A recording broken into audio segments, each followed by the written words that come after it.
Assalamualaikum, my dear students of prep class. It's time for learning about the fruit's name. Just see the picture. This is pomegranate. Okay, this is pomegranate. Okay, now learn the spelling. P-O-M-E-G-R-A-N-A-T-E. Pomegranate. This is strawberry. Strawberry.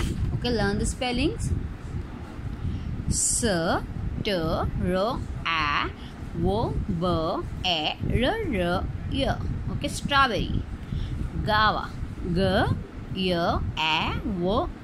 Guava. Okay, learn the spellings of 3 fruits and write it here 2 times.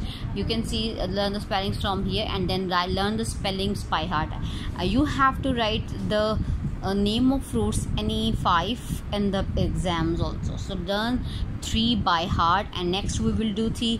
You can, if you want to learn on Sunday you can, but if you can't then don't do this. You can do it on Monday.